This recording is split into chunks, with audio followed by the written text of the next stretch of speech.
Bismillahirrahmanirrahim. Assalamualaikum warahmatullahi wabarakatuh.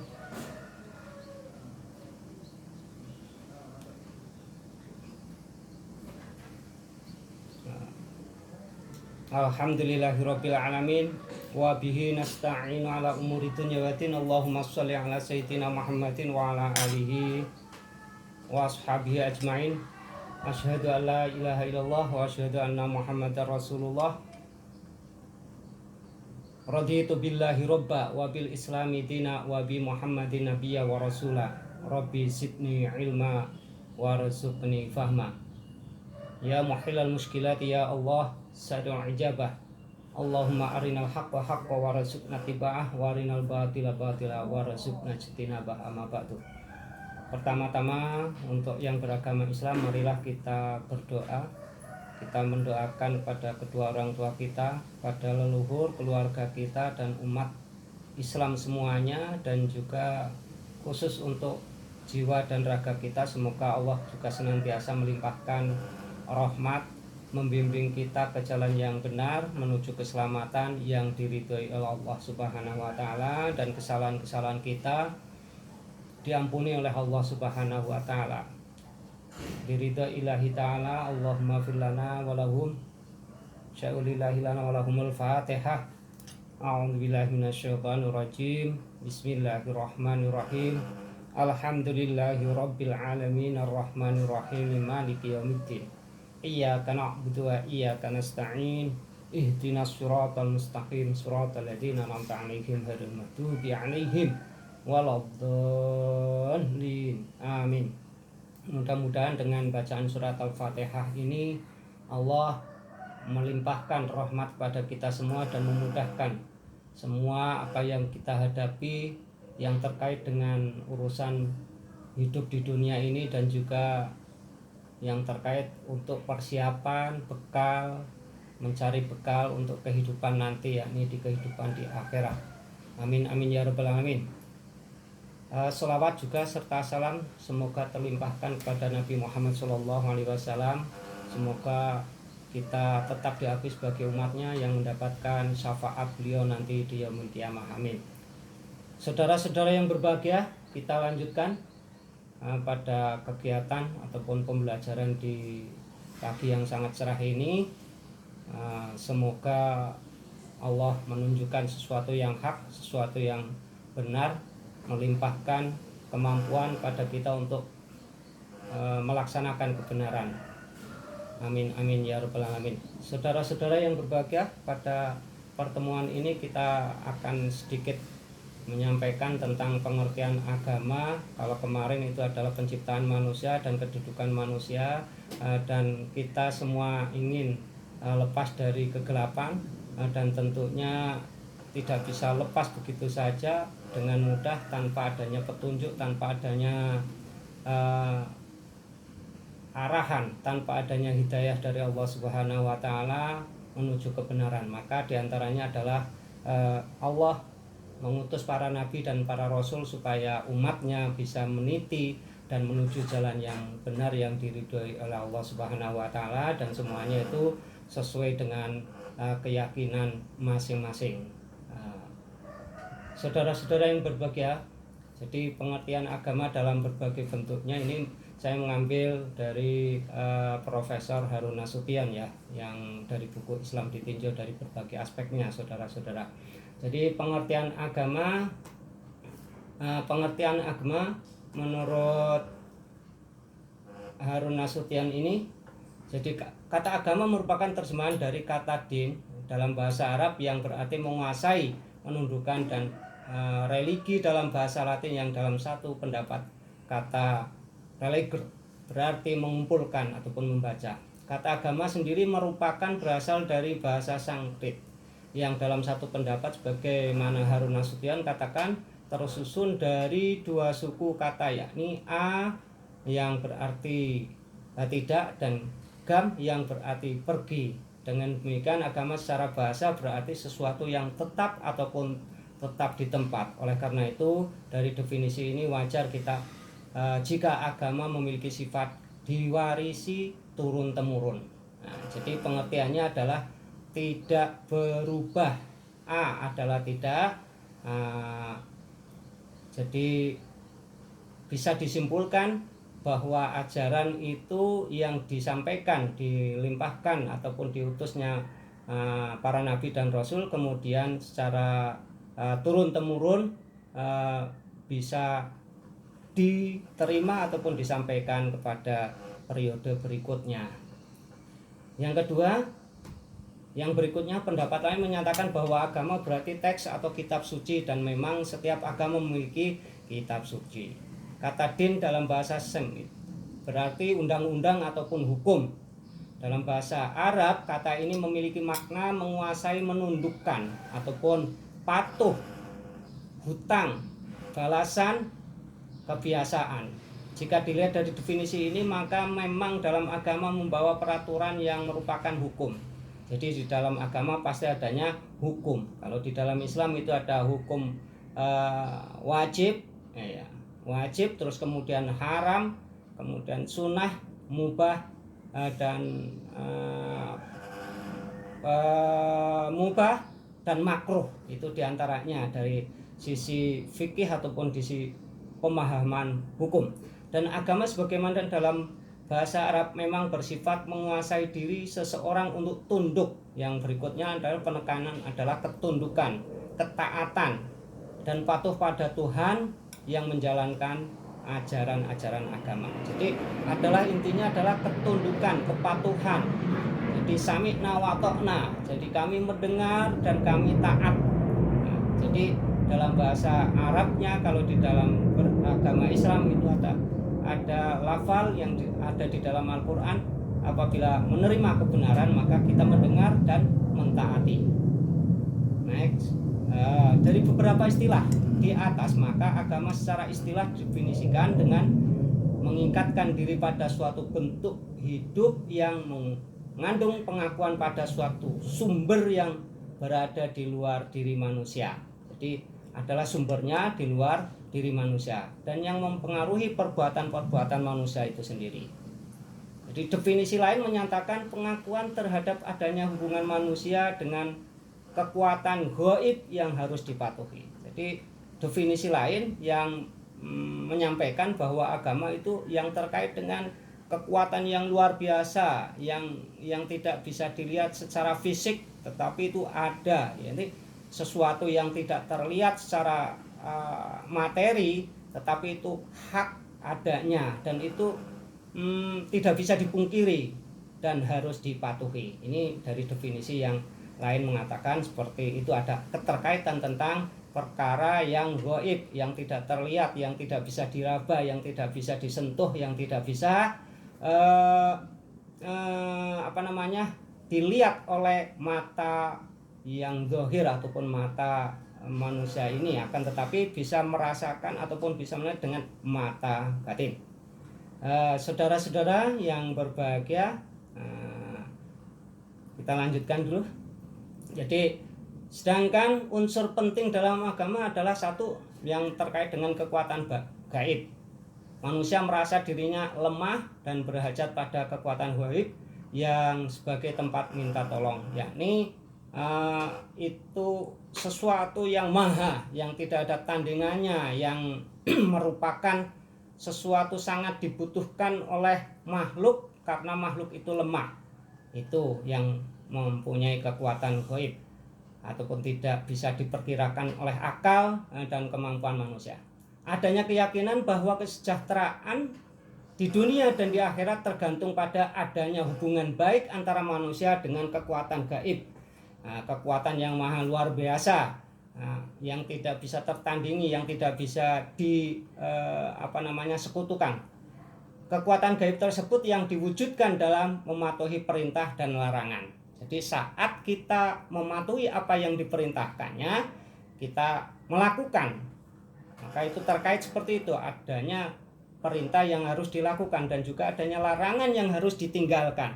Maka prinsip takwa yang sering kita dengarkan ataupun kita mendapatkan wasiat dari para ulama, para kiai, ittaqullah haqqa tuqatih, bertakwalah kepada Allah dengan sebenar-benarnya takwa. Jadi ini kandungannya adalah kita mau melaksanakan, harus melaksanakan apa yang diperintahkannya, dan juga kita menjauhi apa yang dilarangnya. Haqqa tuqatih wala tamutunna illa wa antum muslimun, dan jangan sekali-kali kamu sekalian mati. Nah, jangan sekali-kali kalian mengalami ataupun menjumpai kehidupan berakhir yang namanya mati, kecuali wa antum muslimun, kecuali kamu sekalian dalam keadaan berserah diri kepada zat yang gaib, zat yang maha kuat, zat yang maha segala-galanya, yakni Allah ataupun Tuhan yang maha esa, Tuhan yang maha kuasa. Maka prinsip wasiat kita yang harus kita garis bawahi dalam kehidupan ini adalah kita diperintahkan untuk senantiasa takwa, yakni tunduk taat kepada perintahnya dan juga menjauhi larangan-larangan yang ada di dalam agama itu. Respon yang bersifat emosional seperti perasaan takut. Manusia itu cenderung mempunyai rasa takut. Nah, jadi itu ada dan tidaknya rasa takut itu tidak melihat itu orang berpendidikan ataupun orang kota, orang desa, orang primitif ataupun orang yang modern, orang itu semuanya ada rasa ketakutan dan juga rasa cinta, dan juga mempunyai potensi dasar adalah rasa cinta pada kepercayaan, yakni monoteisme. Jadi respon yang bersifat emosional. Jadi ada terkait dengan apa yang ada di dalam hati, ada yang di dalam jiwanya, yang juga tidak terlepas dengan rasa ataupun emosional.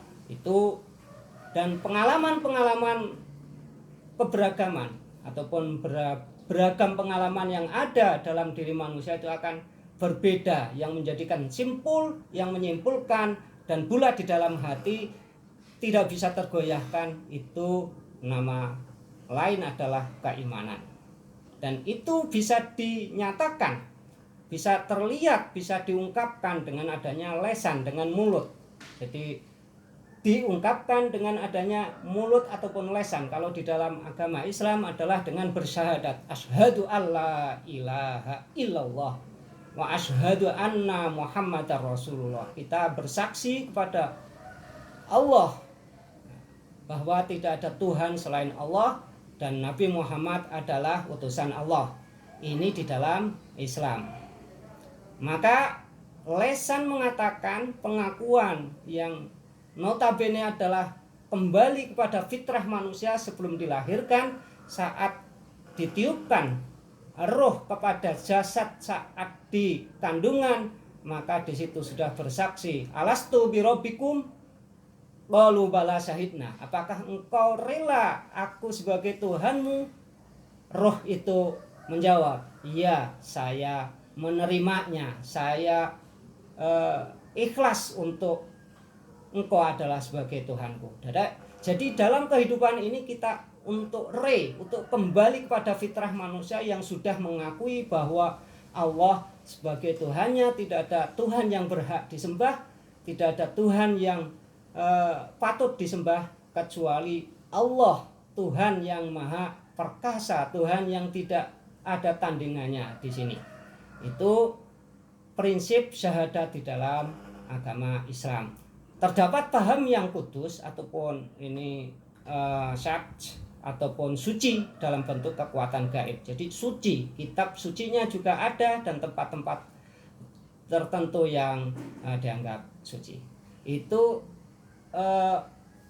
pengertian dari pentingnya dalam agama. Maka yang terkait dengan sesuatu yang luar biasa, terus kemudian juga yang terkait dengan hubungan yang terhampar, sosial dan juga kehidupan sehari-hari dan seterusnya, dan tidak terlepas juga dengan adanya perasaan ataupun emosional yang terkait dengan roh ataupun jiwa, dan itu pasti juga ada keterkaitan dengan kesucian.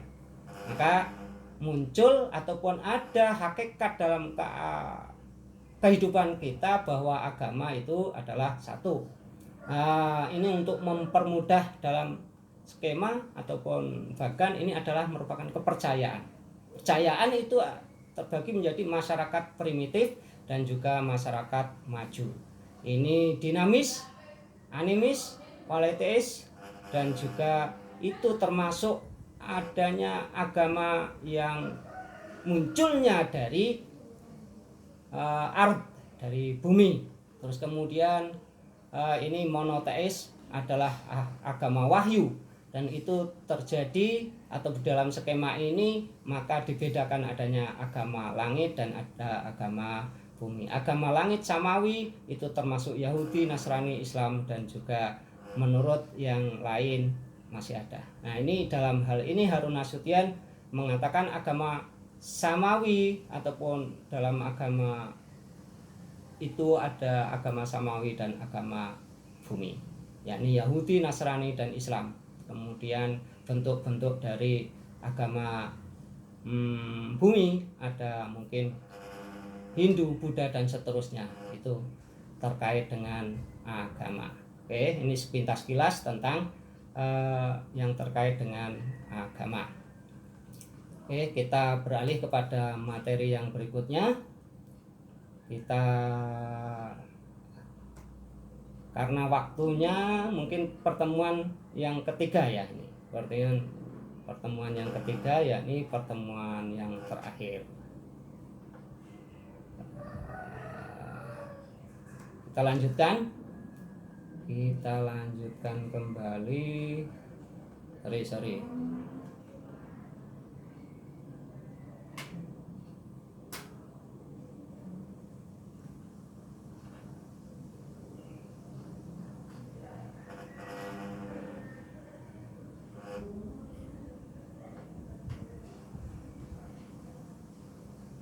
Halo, mohon maaf ya. Ini kok seperti ini. Mas Heru kemana?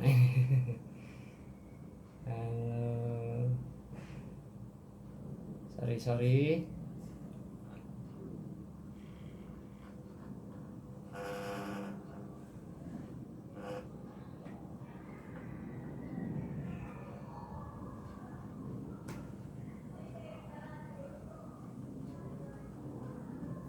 Halo, gimana saudara-saudara? Itu sepintas tadi ya kita sampaikan juga tentang apa namanya, ini apa ini?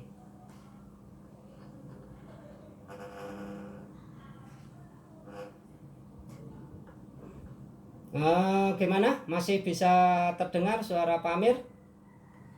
Halo? Iya. Sebelum kita lanjutkan, ini perlu kami sampaikan biar kita selama ini juga ya, mohon maaf di sela-sela pelajaran ataupun pada tema yang berikutnya kita sudah bertemu beberapa kali. Perlu kami sampaikan mungkin biar terjalin juga bahwa kita pernah ada hubungan, dalam artian ada komunikasi, dan kita perlu mungkin biar tetap sambung. Boleh dicatat nama lengkap Amiruddin dan nomor HP yang bisa tersambung dengan saudara-saudara semua bisa dicatat ya. Untuk WA 081 130 2351. Halo, sudah bisa tercatat? 081 130 2351.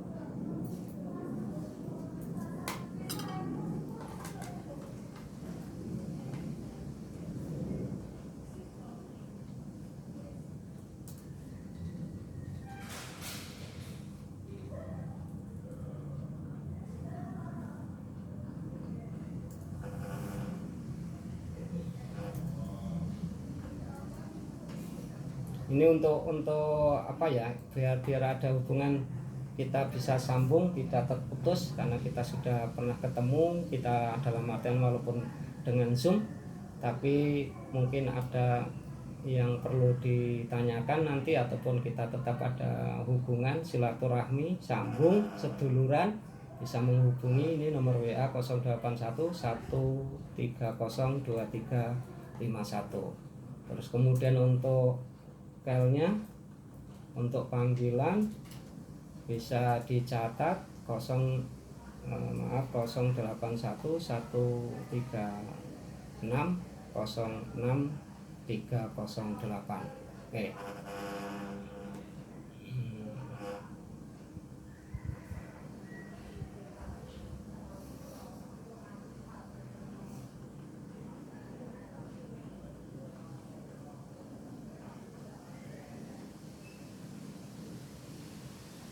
Itu ya mungkin sebagai biar kita sambung ya saudara-saudara, teman-teman yang ada di kegiatan ini, saudara-saudaraku semua yang ganteng-ganteng, yang cantik-cantik, fi ahsani taqwim, dalam bentuk yang sebaik-baik, karena sebaik-baik manusia diciptakan oleh Allah Subhanahu wa taala.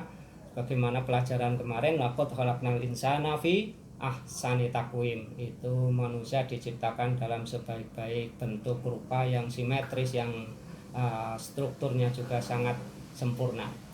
Oke, saudara-saudara yang berbahagia, kita lanjutkan yang terkait mungkin dalam kehidupan kita. Tentunya karena manusia mempunyai ataupun dilengkapi oleh akal yang digunakan untuk senantiasa belajar, dan kemajuan yang ada dalam kehidupan sekarang tidak bisa terelakkan bahwa teknologi ataupun kemajuan zaman itu sangat berbeda dengan mungkin 10 ataupun 20, 30 tahun yang lalu, ataupun saat kita masih kecil, kita main itu mungkin masih bermain petak umpet dan seterusnya. Tetapi anak-anak sekarang itu sudah berbeda permainannya, mereka pegang HP, pegang game, pegang dan seterusnya. Dan dalam kehidupan kita tidak bisa memungkiri bahwa teknologi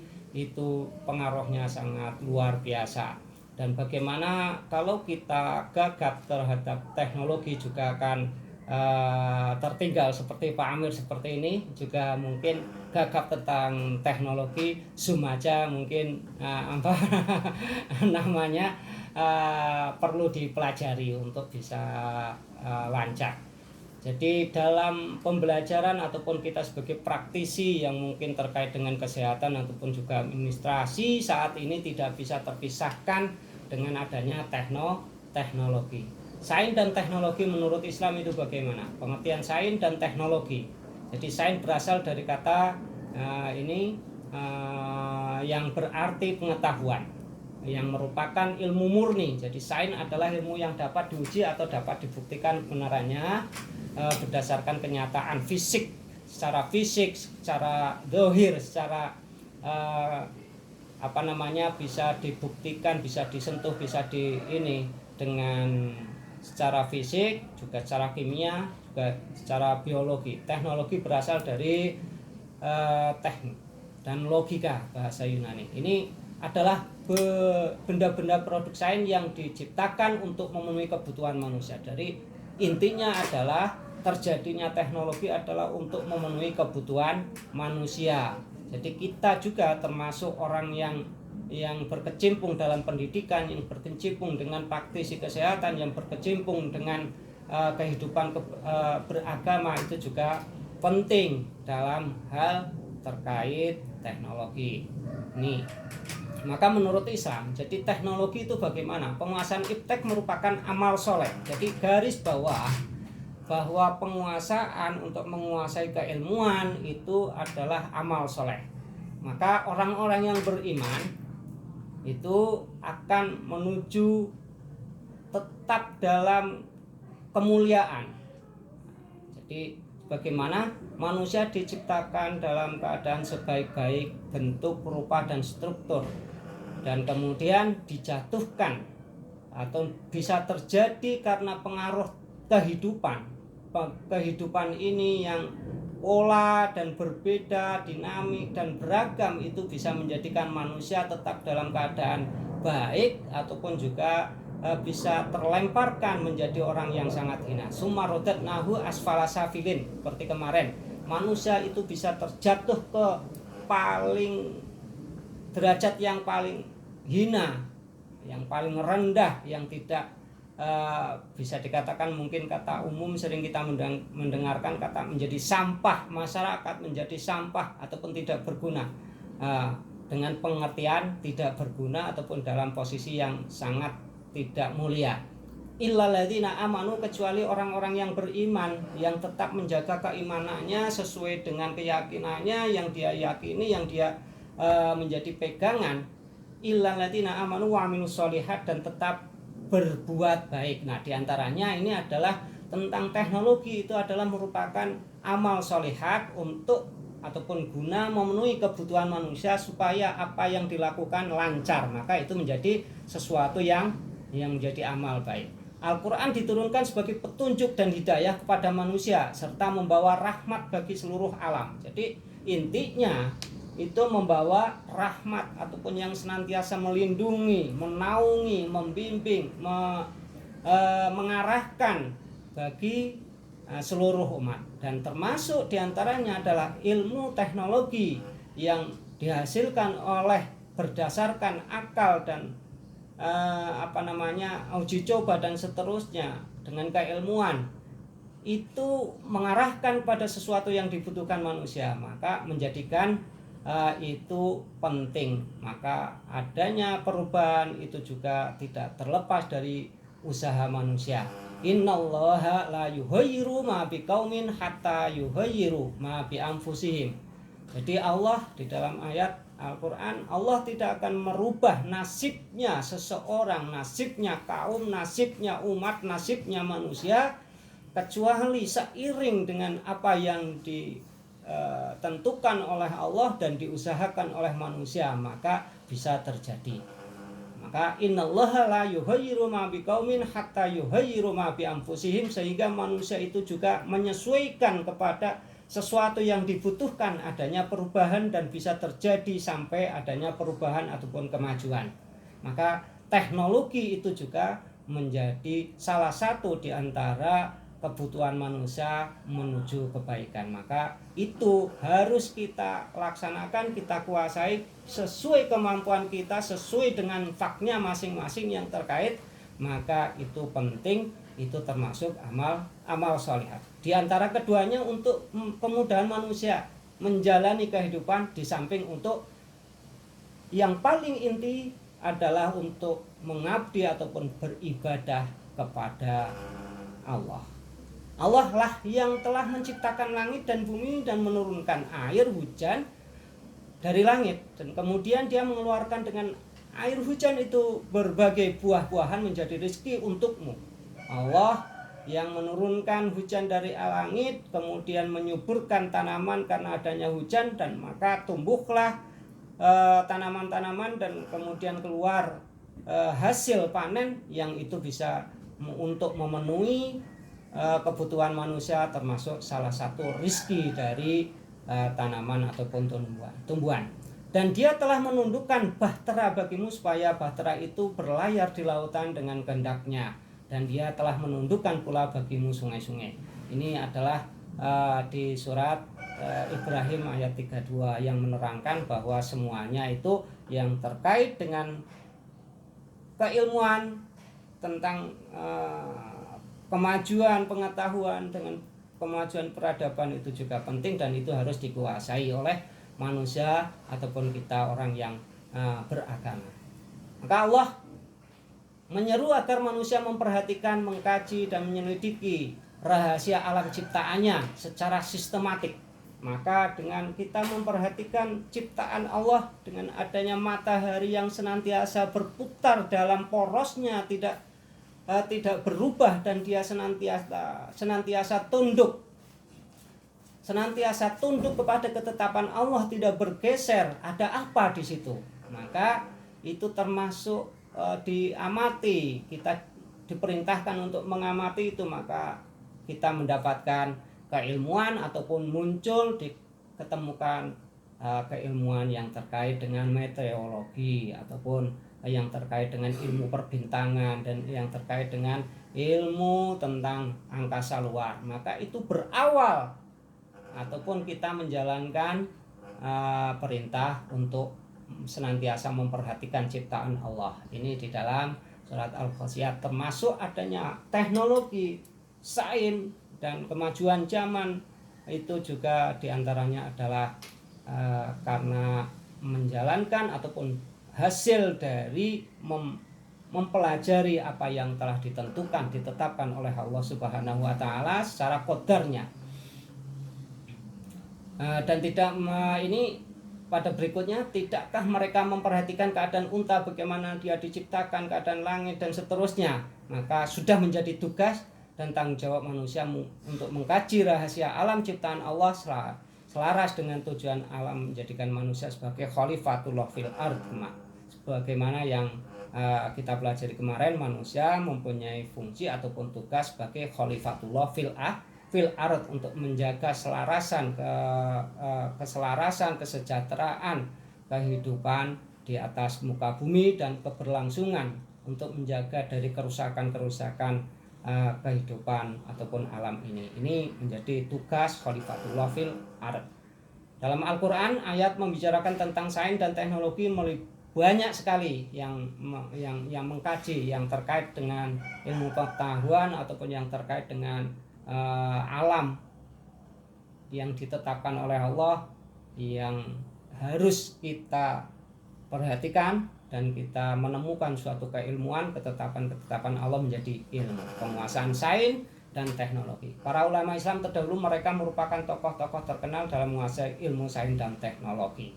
Tokoh-tokoh ilmuwan Muslim banyak ya, yang terkait dengan astronom, penemuan algoritma, aljabar dan seterusnya, dan juga yang terkait dengan ilmu kedokteran dan seterusnya. Itu banyak juga penemuan-penemuan yang dilakukan oleh mereka, yang ditekuni, yang dilalui, yang diemban sebagai khalifatullah fil ard, sebagai khalifah panjang tangan ataupun kepanjangan tangan, bukan panjang tangan ya, maaf, panjang tangan nanti konotasinya ataupun artinya akan berbeda, tapi kepanjangan tangan sebagai pelaksana, sebagai yang mewakili untuk melaksanakan dalam hal ini, untuk menjaga alam tetap pada posisi keseimbangan, tidak terjadi kerusakan dan keberlangsungan kehidupan manusia, untuk senantiasa bisa berkembang menuju sesuatu yang diridhoi ataupun dikehendaki oleh Allah Subhanahu wa taala, menjadi makhluk yang senantiasa beribadah, hanya mengabdi kepada Allah dari semua lini, dari semua fase, semua bidang itu, untuk tetap hanya karena butuh hanya untuk mengabdi kepada Allah. Dan kita saat kita lemah, posisi lemah, kita butuh perlindungan, juga hanya memohon kepada Allah. Wa iyyaka